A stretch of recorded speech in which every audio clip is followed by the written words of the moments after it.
Hello नमस्ते, मेरा नाम है तरुण स्टॉल और आज हम फिर से आप सभी के बीच में देवभूमि यात्रा जो हमारा लगातार पॉडकास्ट कवर हो रहा है और हम सामाजिक जो हमारे व्यक्ति हैं, हमारे ऐसे लोग जो समाज को किसी न किसी तरीके से प्रेरणा देते हैं, उनके बीच जाते हैं और उनकी बात आप तक पहुंचाते हैं।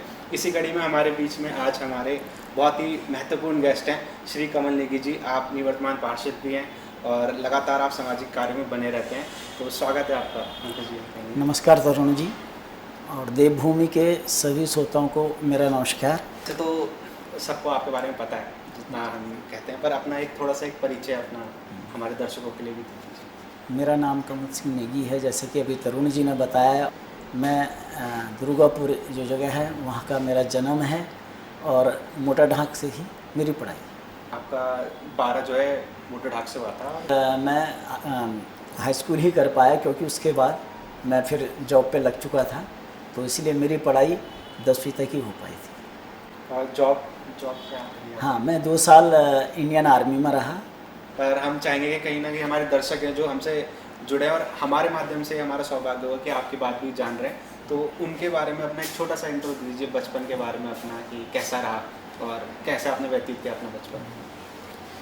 मैं बचपन में दुर्गापुर में मेरा जन्म हुआ और बचपन से ही यहाँ की वादियों में, कोटद्वार की वादियों में खेला बड़ा हूँ और यही मेरा खेल के क्षेत्र में, पढ़ाई के क्षेत्र में सभी कोटद्वार से हुआ। और बचपन के काफ़ी यादें कोटद्वार में हमारी जुड़ी। हम छोटे छोटे बच्चे हुआ करते थे तो पूरा कोटद्वार के हर ग्राउंड में खेलने के लिए जाते थे क्योंकि खेल का बहुत शौक़ था और आज भी हम खेलों से जुड़े हुए हैं। तो खेल क्या क्या आपको पसंद, क्या क्या थी? मेरे को सबसे पहले, मैं बचपन में क्रिकेट खेला करता था। ये अमूमन कोटद्वार में है कि बच्चे पहले क्रिकेट खेलते हैं। फुटबॉल से मेरा बहुत अच्छा लगाव था। मोटा ढाक में विजेंता क्लब नाम से क्लब है और उसके द्वारा हमने बहुत ज़्यादा मैच खेले हैं, बहुत इन्जॉय किया है लाइफ को। हॉकी मैंने खेला हुआ है और मैंने बॉक्सिंग भी खेला हुआ है। मैंने आपको देखा भी, बॉक्सिंग में आपका ज़्यादा इंटरेस्ट रहता है, क्योंकि हम जब भी स्टेडियम की बात करते हैं तो आप हमेशा बॉक्सिंग को, जितना मैंने देखा है मैं उस हिसाब से बात करूँगा, तो बॉक्सिंग को आपने हमेशा प्रायोरिटी दी है। तो बॉक्सिंग में कुछ ऐसा रहा आपका कहीं खेलने में या कुछ? हाँ, मैं लाइट फ्लाईवेट में खेलता था और इंडियन आर्मी में जब मेरा सिलेक्शन हुआ था तो वहाँ पर मुझे खेल में, बॉक्सिंग में मुझे मौका मिला और बॉक्सिंग मैंने लाइट फ्लाईवेट में लगातार अपने वहाँ पर गेम खेले हैं, तो इसलिए मुझे बॉक्सिंग से अच्छा लगाव है। और जैसा आपने बताया कि शिक्षा आपकी रही है उससे, लेकिन आपने ये भी बोला कि आर्मी में उसके बाद आप चले गए थे सेवाएं देने, तो आपकी शिक्षा कहाँ तक थी? मैंने प्राइमरी जीवानंदपुर स्कूल में, जीवानंदपुर शिवराजपुर स्कूल से शुरू की थी और उसके बाद मोटा ढाक इंटर कॉलेज में मैंने हाई स्कूल तक की पढ़ाई की है। और वहीं से जब मैंने हाई स्कूल किया तो फिर मैं इंडियन आर्मी में सेलेक्ट हो गया था और 2 साल मैंने इंडियन आर्मी में भी नौकरी की है। तो आपने जैसे बताया कि शिक्षा जो है 10th तक थी, उसके बाद आपने आर्मी को अपनी सेवाएं दी, तो इस बीच आपका राजनीति से कैसे परिचय हुआ कि आपको लगा कि ये मैं कर सकता हूँ? वहाँ पे कैसे पहुँचे? देखिए, बचपन से एक समाज सेवा का शौक़ था और मैं लगातार कहीं ना कहीं किसी न किसी रूप में समाज मुझसे जुड़ा रहता था, समाज सेवाएं करते रहता था। और इसी तहत मैं कुछ बुज़ुर्गों की सेवा कर रहा था तो मेरे गांव के बुज़ुर्गों ने मुझसे कहा, अगर आप जनता का वाकई अच्छे ढंग से सेवा करना चाहते हैं तो आप राजनीति में आइए, इससे और ज़्यादा से ज़्यादा जनता को आप सेवाएं दे सकते हैं। तो इसीलिए मैं फिर राजनीतिक में आ गया था। और फिर आपने राजनीति जैसे आपने चुनी, तो उससे पहले आपने नौकरी भी छोड़ी, वो भी एक अहम। बिल्कुल आपने सही कहा। हम 3 भाई थे, 2 भाई मेरे सर्विस में थे, एक मुझसे बड़े वाले भी आर्मी में थे और मेरी माता काफ़ी बुजुर्ग थी। तो भाइयों में हमारी बातें हुई, उन्होंने कहा आप छोटे हैं और माँ के साथ भी कोई ना कोई बच्चा चाहिए और खेती भी मेरी काफ़ी है हम लोगों की। तो भाइयों ने कहा ठीक है, आप खेती से भी अपना जीवन यापन कर सकते हैं और भी व्यवसाय कर सकते हैं, लेकिन सबसे पहले माँ की सेवा करनी है और एक बच्चा रहेगा। तो मैंने खुशी खुशी चुन लिया। मैंने कहा ठीक है, मैं नौकरी छोड़ के घर पे आता हूँ और माँ की सेवा करूँगा। और ये बड़ा एक भावुक पल भी है मेरे लिए कि जब मेरे माँ के दम निकले तो मेरे गोद में ही निकले। उस वक्त आपके क्या कुछ था आगे का कि अभी कैसे व्यतीत करनी है जीवन, क्योंकि आपने तो अपनी मम्मी के लिए छोड़ दिया सब कुछ और आप अपनी मम्मी के साथ लग गए थे उनकी सेवा में, पर अब उसके बाद का आपका क्या पॉइंट था? बस व्यवसाय माँ बाबा का आशीर्वाद था और कृषि वाले भी थे, घर से भी कोई कमियां नहीं थी। यहीं पे कार्य कर रहा है तो ऐसा लगता है कि इसको सब चीज़ फुटेज मिल रही है, तो ये एक बहुत अच्छा उदाहरण मैं कहूँगा इसे कि कैसे आपने ये मैनेज किया है। तो कोई जनता आई है आप पे जिनका आपने मदद करनी है? जनता का एक विश्वास हमने जीता है और तो हमें उनके विश्वास पे खरा उतरना चाहिए। मेरे लिए मेरा काम बाद में है, पहले जनता द्वारा जो भी जनता की जो समस्या होगी उसमें प्राथमिकता है। उसके लिए मुझे चाहे दिन का खाना छोड़ना पड़ता हो, 2-2 दिन तक घर ना जाना पड़ते हो, मेरे व्यवसाय में कोई परेशानियां हो, तो मुझे कोई दिक्कत नहीं। मैं उन लोगों से बोलता हूँ कि भाई ठीक है, आप लोग जो मेरे कर्मचारी हो वो देखें, और मुझे जो मेरा प्राथमिकता काम है, जो जनता का विश्वास मेरे ऊपर बना हुआ है और जो उन्होंने मुझे जिस जगह हर समय जब भी बोलते हैं मुझे वहाँ खड़ा होना, तो मैं वहाँ रहूँगा पहले। तो जैसा आप बता ही रहे हैं कि राजनीति में आप खासा इन्वॉल्व रहते हैं और हम भी देखते हैं, तो अभी नगर निगम का चुनाव हुआ था, उसके बाद से आपके 5 साल का कार्य भी पूरा हो चुका है। तो हमें तो ऐसा लगता है कि कल ही चुनाव हुए, क्योंकि बेसिकली हर जो कॉमन इंसान रहता है उसकी डिमांड होती है कि हमारी जो मांगे हैं, जो समाज से जुड़ी हुई मांगे, वो पूरी होती जाए। तो आप इसको कैसे देखते हो कि आपका कार्यकाल कैसा रहा? देखिए, मिला जुला रहा। मिला जुला इसलिए कहूँगा क्योंकि 2 साल तो कोविड में निकल गए थे। पहला नया साल जो था हमारा नगर निगम का, अव्यवस्था फैली हुई थी, कई सामानें खरीदने थे तो हम अपने क्षेत्रों में काम नहीं कर पाए। और लेकिन हाँ, ये सत्य कि 2 साल हमें बहुत अच्छा मौका मिला है, तो उसमें हमने लगभग 13 से 14 किलोमीटर मैंने सड़कें बनवाई हैं वहाँ पर अपने वार्ड में, और एक ट्यूबवेल माननीय विधानसभा अध्यक्ष जी के सहयोग से और उनके पास जब हम गए तो उन्होंने तुरंत उस पर कार्रवाई करके एक ट्यूबवेल हमको दिया गया है, और उससे हमारे क्षेत्र में पानी की समस्या काफ़ी सुधरी है। और साथ में एक अभी वर्तमान में जो काम चल रहा है माननीय विधायक जी द्वारा, विधानसभा अध्यक्ष ऋतु खंडू जी द्वारा, वहाँ पर एक पार्क का निर्माण भी कराया जा रहा है। और आपके वार्ड में? हाँ जी, वार्ड नंबर 27 में। और इस तरह के जो काम होंगे आने वाली पीढ़ी के लिए ये काम हैं, क्योंकि आने वाले समय में कोटद्वार में सब कुछ होगा लेकिन ज़मीनें नहीं होंगी। तो एक बहुत अच्छा वहाँ पर पार्क बन रहा है माननीय विधानसभा अध्यक्ष जी के सौजन्य से। तो ये भी एक उपलब्धि मैं कहूँगा कि ये वार्ड की 5 सालों की रही है। और नेता प्रतिपक्ष के रूप में हम तो जानते हैं कि आपने बहुत आवाज़ उठाई है, पर आपकी भूमिका क्या रही है उसमें कि कुछ आपने ऐसा किया हो कि उसके बाद जो है डिसीजंस तुरंत चेंज हुए कि अब आवाज़ जो है बुलंद हो चुकी है? हाँ, काफ़ी चीज़ें ऐसी हुई हैं इसमें। नगर निगम में जब हमें मेरे भाजपा पार्षदों द्वारा प्रतिपक्ष का नेता चुना गया तो बहुत जवाबदारियाँ थी, क्योंकि नगर निगम में महापौर जो थी वो कांग्रेस से थे और उनकी कार्य करने की क्षमता बिल्कुल भी क्षीण थी। लेकिन माननीय महापौर जी जो हैं, ये अपने नगर निगम की जो हमारी समस्याएं थी, हमारी जो नालियां थी उनको साफ कराना था, जो लाइटिंग थी उसको अच्छा ढंग से वार्डों में लाना चाहिए। दरअसल जनता की मेन जो 3 समस्याएं होती हैं, एक होता है स्वच्छ पानी, अच्छी सड़कें और स्वच्छता। ये 3 चीज़ों में होना चाहिए था फोकस, लेकिन मुझे नहीं लगता कि कहीं भी। आज भी देख लीजिए आप नगर निगम की व्यवस्थाएं कैसी हो रखी हैं। तो जैसा आप बता ही रहे हैं कि समस्या क्या रहती है, एक समस्या अभी हाल ही में ज़्यादा हो चुकी है कि सड़क पे हमें ना बहुत ज़्यादा बैल, गाय, सांड ये सब खुले हुए दिखते हैं और कोई इनकी जिम्मेदारी लेने को तैयार नहीं है। तो इस वजह से दुर्घटनाएं भी बहुत होती है, ऐसा नहीं कि दुर्घटना नहीं होती है। तो उस पर आपकी क्या राय है? आपने अभी क्या कार्य किया है उसके लिए? देखिए, उसमें हमने नगर निगम से हमारी गौशाला बनी थी और हमने लगातार मैडम से एक बात बोली थी कि ठीक है जी, गाय हैं तो सब लोग अपने अपने घरों में बांधते हैं, छोड़ते हैं किसे? नंदी महाराज को। तो नंदी महाराज की व्यवस्था की जाए।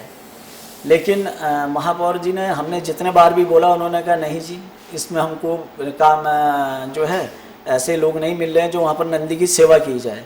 मैंने कहा ये लोग, फिर हमें व्यवस्था करनी चाहिए, नगर निगम को व्यवस्था करनी चाहिए। जगह जगह नंदी पड़े हुए हैं, रोडों में एक्सीडेंट हो रहे हैं, कई हादसे हो चुके हैं।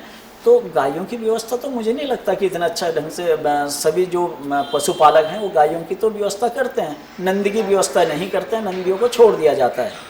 तो हमारी पहली प्राथमिकता होगी कि नंदी की व्यवस्था की जाए, जिससे कि नंदी को हम एक जगह अपने गौशाला में ले जाएं और इस पर कार्य नहीं होगा तो बदस्तूर ऐसा ही रहेगा, और इस पर कार्य होना चाहिए। मुझे विश्वास है कि आगे जाके इस पर कार्य होना है। अभी जो हाल ही में चुनाव आने वाले हैं दोबारा, तो उसमें आपका नाम हम काफ़ी सुन रहे हैं और चर्चा में भी है कि श्री कमल नेगी जी हो सकता है कि मेयर लड़े कोटद्वार से। तो उसमें आपकी क्या है, आपका फाइनल टिक क्या है उसमें, हम ये जानना चाहेंगे। देखिए, हम भाजपा के एक छोटे से कार्यकर्ता हैं और हमेशा भाजपा के कार्यकर्ता बन के हमने कार्य किया है। जब जब भाजपा के हमारे शीर्ष क्रम ने हमें जो मौका दिया है हम उस पर खरे उतरे हैं। लेकिन भाजपा में कभी नहीं होता कि मैं ये कर रहा हूँ, मुझे इस पद के लिए वो चाहिए। भाजपा का हमारा शीर्ष क्रम तय करता है, और जो शीर्ष क्रम तय करता है उसको सभी भाजपा के कार्यकर्ता मानते हैं। ये चीज़ मैंने बहुत देखी है, ये कि भाजपा के कार्यकर्ता जो हैं यही कहते हैं कि पार्टी जो तय करेगी हम वही करेंगे, पार्टी ने कहा नहीं लड़ना है तो हम जिसका टिकट हुआ उसका प्रचार करेंगे। तो इतनी ये आपके अंदर जो डेडिकेशन, ये कहाँ से, मतलब भर्ती कहाँ से पार्टी, ये भी जानना चाहेंगे। हाँ, आपने बिल्कुल सही पूछा है, क्योंकि मैं बचपन से ही भाजपा से प्रभावित रहा हूँ, और अटल जी जब प्रधानमंत्री बने थे तब से भाजपा से प्रभावित हुआ हूँ, और लगातार तब से फिर हमारे माननीय नरेंद्र मोदी जी आए हैं, योगी महाराज जी हैं, अमित शाह जी आए हैं। इन्होंने एक लकीर खींच के दी हमें। उन्होंने कहा हम कुछ नहीं हैं, जो कुछ है पार्टी है, एक सैनिक की तरह काम करना चाहिए, और उसी को हम फॉलो करते हैं। जो हमारा शीर्ष क्रम करता है वही सच्चा भाजपा ही है। और कोई मार्गदर्शन आप कैसे रहे हैं पॉलिटिकली की, जिनको देख के आपने सीखा हो। हाँ, यहाँ पर माननीय विधानसभा अध्यक्ष रितु खंडूरी जी हैं, हमारे प्रदेश उपाध्यक्ष शैलेंद्र सिंह बिष्ट जी हैं, और जो हमारे क्षेत्र में यहाँ पर कार्य करते हैं उनकी शैली कैसी है। और ऊपर तो आपने देखा ही है, नरेंद्र मोदी जी हैं, योगी महाराज जी हैं, अमित शाह जी हैं, राजनाथ सिंह जी हैं, बहुत एक लंबी लिस्ट है। और अटल जी से हम जब प्रभावित होकर भाजपा में आए थे तो उसके बाद बहुत ज़्यादा हमको अच्छे लोग मिले हैं भाजपा में, जो हमें मार्गदर्शन करते हैं, जिनसे हम प्रभावित होकर आगे काम करते हैं। और कुछ ऐसे बिंदु हैं आपकी नज़रों में जिनको आप सोचते हो कि अगर आपको मौका मिलता है तो उन पे आप कार्य करोगे। देखिए, हमें मौका मिलता है या नहीं मिलता है, हम लगातार कोटद्वार के विकास के लिए हमेशा आवाज़ उठाते रहेंगे और उठाते हैं। अपनी पार्टी से भी हम काम उसके बारे में डिस्कस करते हैं, बोलते हैं। अभी यहाँ पर हमारे सौरभ बहुगुणा जी आए थे, माननीय विधानसभा अध्यक्ष जी के नेतृत्व में। ये जो हमारे नंदी महाराज इस तरह से घूम रहे हैं, उनसे भी बातचीत हुई है, और पॉजिटिव उन्होंने जवाब दिया कि इसमें हम जल्द कार्रवाई करेंगे। जो हमारा यूथ है सर, वो जो है कोटद्वार से बाहर जाने के लिए बहुत ज़्यादा फोर्स फील करता है, क्योंकि कोटद्वार में उतना रोज़गार का साधन है नहीं, तो हमें कहीं ना कहीं मजबूर होकर जाना पड़ता है दिल्ली, नोएडा, गुड़गांव जैसे शहरों में, बड़े शहरों में, जहाँ पे हमें जीरो से शुरुआत करनी पड़ती है। तो क्या आपको ऐसा लगता है कि कल को कोई भी मेयर आए तो अपॉर्चुनिटीज़ जो है उनको खींच के कोटद्वार तक ला सकता है? बिल्कुल ये हो सकता है, मेरा पूरा विश्वास है। और जिस तरह से मोदी जी कहते हैं और कह रहे हैं, तो उस हिसाब से अगर काम चलता है तो मुझे लगता है कि जैसे उन्होंने कहा कि अगला युग जो है उत्तराखंड का है, और अगर हमारे बच्चे और हम जो जनप्रतिनिधि हैं समझ रहे हैं इस चीज़ को, किस तरह से इसे हमें फॉलो करना है, क्योंकि सरकार हमको काफ़ी यहाँ पर छूटें दे रही है बच्चों को यहीं पे अपना काम करने के लिए, और अपना काम करेंगे। देखिए, पर्यटक में बहुत, टूरिज्म में बहुत ज़्यादा ऑप्शन है, जो कि मैं स्वयं उसमें काम कर रहा हूँ, और बहुत आराम से काम करने के बावजूद भी अपनी जनता के बीच खड़ा रहता हूँ। राजनीतिक भी कर रहा हूँ, राजनीतिक में भी रहता हूँ और अपनी जनता की सेवा भी करता हूँ। इसी तरह सारे बच्चे नए अपने काम शुरू करें। यहाँ पर हमारे कई ऐसे ऑर्गेनिक खेती के हमारे पहाड़ों में चल रहे हैं, उनकी पैकिंग करें। बाहर के लोग भी आके यहाँ पर पैकिंग करके पैसा कमा रहे, तो हमारे बच्चे क्यों नहीं कमा सकते हैं? टूरिज्म में बाहर के लोग आके यहाँ पर पूरा उत्तराखंड में छा रहे हैं, हमारे उत्तराखंड के बच्चे क्यों नहीं कर सकते हैं? जबकि सरकार उनको सारी छूटें दे रही हैं। यहाँ तो कि होम स्टे के लिए भी काम दिया जा रहा है पैसा सरकार द्वारा, तो क्यों नहीं कर सकते हैं? क्या नौकरी ही सब कुछ है? क्या वो स्वयं अपने सेल्फ डिफेंस नहीं बनना चाहते हैं? तो उस चीज़ को हमको अपने आने वाली पीढ़ी को तैयार करना है। एक दिन उत्तराखंड पूरा देश का सबसे स्मार्ट उत्तराखंड का जो राज्य है वो बनेगा, उत्तराखंड राज्य। ये मेरे आने वाले युवा पीढ़ी करेंगे। मार्गदर्शन में हम लोग सभी लोग उनमें मिलकर काम करेंगे। हमें उनके साथ मिलकर काम करना है, किस तरह से यहाँ पर आप काम कर सकते हैं, दिशा निर्देश हम लोगों को करना है। तो सभी लोग मिलकर काम करेंगे तो उत्तराखंड का प्लान रुक जाएगा, क्योंकि हमें यहीं उनको रोज़गार देना होगा।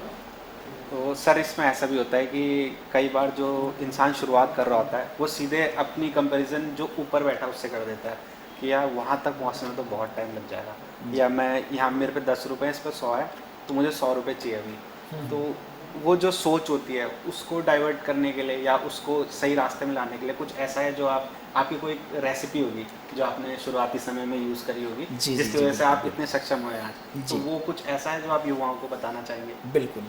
देखिए, जब हमने अपना शुरुआत में अपना ही अनुभव देता हूँ, और मेरे ये स्थिति थी कि जब मैं काम करने के लिए शुरू हुआ, मेरे पास कोई ऐसा इतना मोटा कोई रकम नहीं थी, बहुत मुश्किल 5-7 हज़ार रुपये मेरे पास थे। उससे मैंने काम शुरू किया। पहले मैंने छोटा सा एक काम किया था सहकारी सस्ते गल्ले, और उससे मैंने धीरे काम करके और कुछ अपना खेती बाड़ी करके थोड़ा पैसा इकट्ठा किया, कुछ लोन भी लिया, तो मुझ पर एक छोटी सी रकम हो गई थी। और उसके बाद मैं पार्टनर बन गया था। तो फिर धीरे मैंने अपना कर्ज उतारा। सबसे पहले मैंने कहा भाई जो बैंक का लिया हुआ उसे उतार देते हैं, उससे वो किया। तो अब मेरे पास एक आज़ाद जीवन जीने के लिए मिल गया था। नहीं करूँ तो हार्ड मेहनत की सर।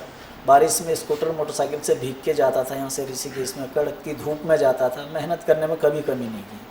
और जब लगातार काम करता रहा तो फिर मैं अपने गोल के करीब पहुँचा। और आशा करता हूँ कि सबसे ज़्यादा मैं आने वाली पीढ़ी या हमारे नवयुवाओं को यही बताना चाहता हूँ कि आप कभी हार न मानें। जो स्वयं टूट गया उसे कोई नहीं बचा सकता है, और जो हर समय टूट के भी फिर खड़ा होता है उसे कोई आगे बढ़ने से रोक नहीं सकता। तो एक पॉइंट था जो थोड़ा सा मिस हो गया था। आपने पार्क की बात करी हमारे साथ कि आपके वार्ड में एक पार्क बन रहा है, तो ये कहीं ना कहीं एक बहुत अच्छा एक तरीके से टेक है आपकी तरफ से भी। और मैं चाहता हूँ कि सभी चाहते हैं कि हर किसी के वार्ड में ऐसे पार्क हो जहाँ पे हम स्ट्रेस फ्री या रिलीफ में हो सकते हैं। तो उसके बारे में आपका कुछ है कि आगे इनके बारे में क्या प्लान्स हैं? आपने सही पूछा, क्योंकि बचपन में हम बाग बगीचों में खेले हुए इंसान हैं, और आज के भीड़ जिस तरह से कोटद्वार में आबादी तेज़ी से बढ़ी है, तो ज़रूरी है जैसे हम लोगों ने बाग बगीचे में खेला है तो अब तो नहीं हो सकता ऐसा। तो प्रत्येक वार्डों में पार्क होने चाहिए, जिससे क्या होगा कि सभी लोग रोडों में कम बर्डन पड़ेगा और सुरक्षित अपने पार्कों में वॉक करेंगे। तो मेरा अपना मानना है कि 40 के 40 वार्डों में पार्क होने चाहिए। आपका खेल का भी काफ़ी है सर, हमने देखा है जैसे आपको खेल का प्रेम है जो आपने खुद भी अभी बताया, तो उसके लिए अभी आप करंट में क्या क्या चीज़ें कर रहे हैं वो भी हम जानना चाहिए। देखिए, जिस तरीके से कोटद्वार में आबादी बढ़ रही है, साथ में बहुत अच्छे युवा बॉक्सर, फुटबॉलर, हॉकी, क्रिकेट में बहुत अच्छे बच्चे यहाँ पर कोटद्वार में हैं। और मैं तरसता हूँ कि इनको मांझने वाले अच्छे टीचर से मिलें और उससे पहले अच्छा ग्राउंड मिले। तो मेरे पास अभी वार्ड नंबर 27 में लगभग 30-35 बीघा ज़मीन है जो नदी के तट पर है, और नदी ने छोड़ दी है वो जगह। तो उसमें आए दिन अतिक्रमणकारी आते भी हैं, हम लोग उनको हटाते भी हैं। तो वो जगह अगर स्पोर्ट्स ग्राउंड बन जाए, और मैंने बार विधानसभा अध्यक्ष जी से भी इसमें डिस्कस किया है, और उन्होंने मेरे को आश्वासन भी दिया कि मैं बहुत जल्द इस पर कार्रवाई करूँगी, और अगर सब कुछ ठीक रहा तो बिल्कुल मैं कोटद्वार के बच्चों को एक अच्छा ग्राउंड दूंगी। क्योंकि मैं देखता हूँ यहाँ पर अभी जैसे हमारे वार्डों में कोई प्लॉट खाली है, बच्चे 2 दिन या 4 दिन वहाँ पर वॉलीबॉल खेलते हैं या हॉकी खेलते हैं या फुटबॉल खेलते हैं। 4 दिन बाद जब प्लॉटिंग वाला आ जाता है तो बच्चे बैठ जाते हैं, जो कि बच्चों को फिर वो नशे की ओर ले जाता है।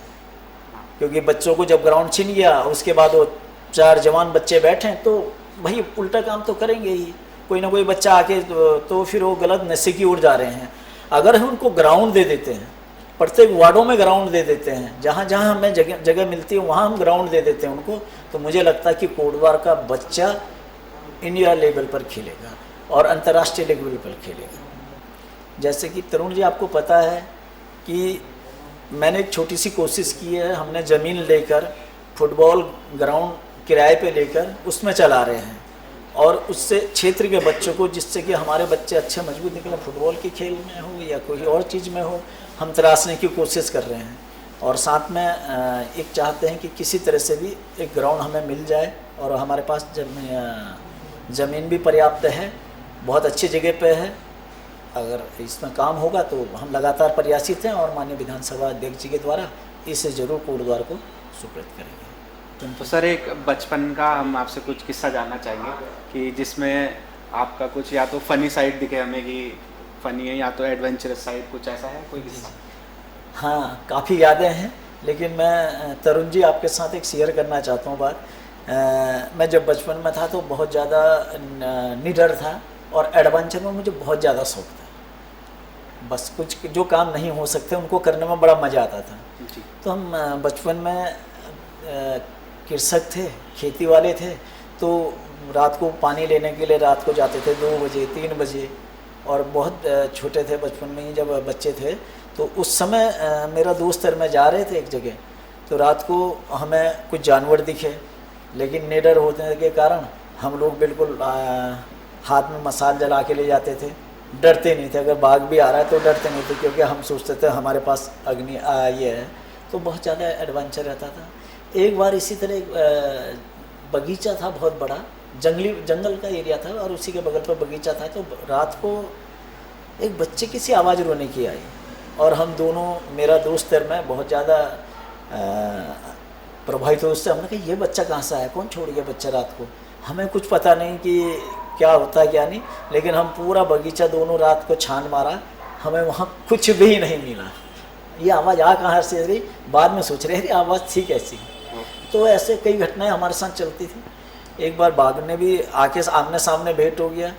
मेरा मित्र बोलने लग गया, हम दोनों चल रहे थे रात अंधेरे में, तो उन्होंने बोला, जैसे हम पहाड़ी की चढ़ाई पे माओकोट में चढ़ रहे थे, तो उन्होंने बोला पीछे झाड़ियों में से छनमनाहट की सी आवाज़ हुई। तो उसने बोला बाघ। अब मैंने सोचा ये शायद मुझे डरा रहा। मैंने पीछे मुड़ के पत्थर उठा के देखा सामने, तो वाकई बाघ बिल्कुल बिल्ली की तरह से अपना बॉडी सिकोड़ रहा था। मुझे उल्टे पाँव वैसे ही जाना पड़ा। तो काफ़ी जीवन में ऐसी चीज़ें होती रहती हैं जी। और इनमें बड़ा आनंद भी आता था। तो अभी हमने आपसे काफ़ी सुना इस बारे में कि स्वच्छता नहीं है, साफ़ सफाई नहीं है। तो एक सवाल ये भी है कि यहाँ पे जो सबसे मेन चीज़ होती है शौचालय, जैसा कि हर एक शहर में कहीं ना कहीं हमें देखने को मिलता है कि बहुत सारे प्राइवेट और पब्लिक टॉयलेट्स जो हैं बनते हैं जनता के लिए। उस चीज़ में भी मुझे कोटद्वार काफ़ी पिछड़ा लगता है। तो उसमें आपका क्या वो है, राय है? पिछले बोर्ड में तरुण जी हम बार बार इस क्वेश्चन को उठाते रहे हैं और अभी भी देख रहे हैं कि इसमें कहीं पे भी कोई इतना अच्छा काम नहीं हुआ है। मैंने बोर्ड में लिखित प्रस्ताव में दिया है, मैंने कहा जी हर जगह पर महिलाओं के लिए शौचालय की अच्छी व्यवस्था हो, हर जगह सफाई हो। लेकिन इन मामलों में पिछले बोर्ड में महापौर ने कहीं भी नहीं सुना। यहाँ तक कि नगर निगम में जो कार्यरत वहाँ पर हमारा महिला स्टाफ है, हमारे पार्षद गण हैं जो महिला प्रतिनिधि चुन के आते हैं, उनके लिए भी टॉयलेट की व्यवस्था नहीं है। ये बहुत बड़ी विडंबना है और इस पर कार्य होना चाहिए, अच्छा कार्य होना चाहिए। हम और शहरों में भी जाते हैं, हमारे प्रतिनिधित्व जितने भी हमारे प्रतिनिधि हैं वो भी जाते हैं, तो देखते हैं वहाँ पर शौचालय की क्या व्यवस्था है। ये कोटद्वार के नगर निगम में क्यों नहीं हो सकती, क्योंकि इच्छा शक्ति बहुत कमज़ोर है। और तो इस पर कार्य होना चाहिए और मैं इस पर बार बार आवाज़ उठाते रहूँगा और इस पर कार्य करने के लिए जो भी यहाँ पर काम होंगे मैं उसके लिए पूरा करूँगा। शिक्षा और नौकरी जो रोज़गार होता है उसमें मैंने देखा खुद से भी कि कमी लगती है। हम भी नौकरी के लिए जगह जगह अप्लाई करते हैं पर नहीं हो पाता, कहीं सैलरी ही नहीं है। कई बार 10 घंटे की शिफ्ट है महीने की, उसमें 6-7 हज़ार रुपये मिलते हैं। तो शिक्षा तो थोड़ा धीरे धीरे करके चलो बढ़ रही है। अब काफ़ी प्राइवेट इंस्टीट्यूशंस ऐसे हैं जो कहते हैं कि हम नौकरी लगाएंगे, पर रोज़गार के क्षेत्र में कोटद्वार कब ऐसा होगा कि खुद में एक नाम बन के उभरेगा? देखिए तरुण जी, कोटद्वार ऋषि कर्ण की नगरी है और यहाँ पर जो इसकी पहचान हुई वो शिक्षा से ही हुई थी, क्योंकि ये शिक्षा का हब था। ऋषि कर्ण यहाँ पर अपने गुरुकुल चलाते थे। तो मेरा अपना मानना है कि कोटद्वार शिक्षा का हब होना चाहिए था। तरुण जी, आपने बहुत अच्छा क्वेश्चन उठाया है। नगर जो कर्ण ऋषि है, ये कर्ण ऋषि की नगरी है और ये शिक्षा के लिए ही जानी जाती है। लेकिन हम लोगों की कमजोरी है, यहाँ के क्षेत्रवासी जो इसको एक शिक्षा का हब नहीं बना पाए। शिक्षा का हब इसे बनना चाहिए था और यहीं से शिक्षा के हब से ही यहाँ पर एक रोजगार उत्पन्न होता, जिसमें नहीं हो पाया, ये मुझे दुख भी है। और आगे इसमें कार्य होना चाहिए। यहाँ शिक्षा के द्वारा ही नौकरियां भी उपलब्ध होंगी। अभी आप देख रहे हैं काफ़ी छोटे छोटे स्कूल चल रहे हैं, लेकिन बहुत जल्दी इंस्टीट्यूट भी यहाँ पर होना चाहिए, क्योंकि मुझे पता है कोटद्वार में जो बच्चे पढ़ लिख के आगे बढ़ते हैं, बहुत आगे निकलते हैं, बहुत अच्छे यहाँ पर बच्चे पढ़ाई के लिए करते हैं। बहुत अच्छा ये मिट्टी है जो कर्ण ऋषि की है, यहाँ शिक्षा का हब ही व्यवसायी होगा। एक सवाल और है जो है कहीं ना कहीं सभी युवाओं के बीच में है, सबके मन पे है। वो सवाल ये है कि शिक्षा और नौकरी कोटद्वार की बहुत बड़ी कमी कुछ समय से हमें लग रही है जो है। हालांकि शिक्षा में अब काफ़ी इंस्टीट्यूट्स जो है खुल रहे हैं, पर कहीं ना कहीं सर हमें ऐसा लगता है कि नौकरी जो मेन मुद्दा होना चाहिए वो है ही नहीं, और युवाओं को यही चाहिए।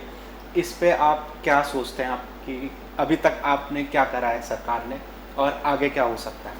तरुण जी, आपने बहुत सही पूछा कि शिक्षा के क्षेत्र में यहाँ पर काफ़ी सुधार हुआ है और बहुत तेज़ी से और ज़्यादा हो रहा है।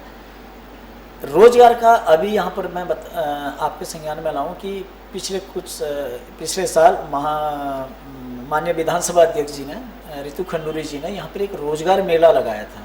काफ़ी बच्चों का इसमें, और लगातार माननीय विधायक जी इसमें प्रयासित हैं कि कोटद्वार में किस तरह कोटद्वार को डेवलप किया जाए, यहाँ के बेरोजगार बच्चों को रोजगार दिया जाए, और वो इन चीज़ों पे बहुत तेज़ी से काम कर रही है। मुझे आशा है कि इसमें बहुत जल्द बच्चों को अच्छा नौकरियाँ मिलेंगी। तो मैं ये भी पूछना चाहूँगा कि उत्तराखंड जो कि एक हब है टूरिज़्म का भारत के लिए, भारत में उत्तराखंड का बहुत बेहतरीन नाम है टूरिज़्म में, और कोटद्वार जो है उत्तराखंड का द्वार है जहाँ से लोग आते हैं उत्तराखंड के लिए। तो वहाँ पे ऐसे क्या कार्य हुए कि गवर्नमेंट जो है उसको अपनी अचीवमेंट्स के रूप में बताए लोगों को? तरुण जी, युवा व्यवसायों के लिए सरकार ने 0% लोन से भी ब्याज यहाँ पर निकाले हैं, जो कि वो बहुत अच्छे चल रहे हैं। मैंने देखा है काफ़ी युवा उनमें काम कर रहे हैं। 30% की सब्सिडी वाला एक लोन दिया है, जिससे कि युवा अपना यहाँ पर रोजगार कर सकते हैं, टूरिज्म में अच्छा अपना काम कर सकते हैं, और कर भी रहे हैं काफ़ी बच्चे आगे। और मेरे को लग रहा है क्योंकि उत्तराखंड का बच्चा जो है, युवा जो है, वो पढ़ा लिखा है, तो वो और अच्छे ढंग से उस पर काम करेगा, जिससे उससे उसके रोजगार का अच्छा व्यवसाय मिलेगा, उससे काम करने को मिलेगा। इसमें तरुण जी कई युवा लड़कों ने जो है, युवा बच्चों ने यहाँ पर होम स्टे के लिए लोन लेके और वो चला रहे हैं। बहुत अच्छा उनका व्यवसाय चल रहा है। होम स्टे पे लोग काफ़ी तेज़ी से बढ़ रहे हैं और बढ़ना भी चाहिए, और ये एक अच्छा रोजगार का साधन है। तो इस पे भी काफ़ी बच्चे काम कर रहे हैं। अभी युवाओं के बीच में नशा भी काफ़ी बढ़ा है कुछ समय में, हम कह सकते हैं, और उसमें जो है युवा अपने जो टारगेट है उससे भटक जाते हैं। जैसे आपने बताया था कि जब मौके नहीं मिलते हैं तो युवा भटक जाते हैं, तो उस पर सरकार क्या कार्य कर रही है?